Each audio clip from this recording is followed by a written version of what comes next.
টলিউডের জনপ্রিয় অভিনেত্রী মিমি চক্রবর্তী ক্যারিয়ারের শুরুতে ঋতুপর্ণ ঘোষের গানের ওপারে ধারাবাহিকে পুপে চরিত্রে অভিনয় করে বাংলা ইন্ডাস্ট্রিতে হইচই ফেলে দিয়েছিলেন।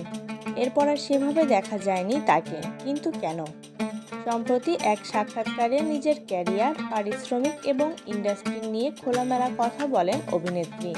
নিজের কাজের মানের সঙ্গে আপোস করতে তিনি যেমন রাজি নন, ঠিক তেমনই কম পারিশ্রমিকে অভিনয় করতেও চান না বলে জানিয়েছেন মিমি। অভিনেত্রী বলেন, আমি আসলে এখন আগের চেয়ে অনেক বেশি ডিপ্লোম্যাটিক হয়ে গেছি। সত্যি বলতে মুখের উপর সত্যি কথা বলার অভ্যাসটা আমার এখনও বদলায়নি। তিনি বলেন, অনেকে আমাকে কাজে ডাকেন না, কারণ আমি আমার পারিশ্রমিকের ক্ষেত্রে কোনো আপোস করি না।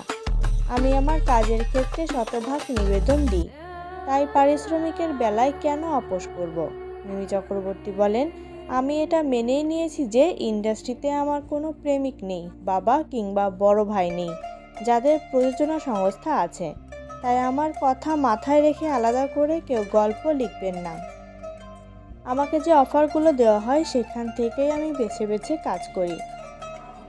ক্যারিয়ারের শুরুতে গানের ওপারে ধারাবাহিকে পুপে চরিত্রে অভিনয় প্রসঙ্গে অভিনেত্রী বলেন, পুপে চরিত্রটি ছিল ঋতুদার মনের সৃষ্টি। সেই ম্যাজিক অন্য কারো পক্ষে ঘটানো সম্ভব নয়।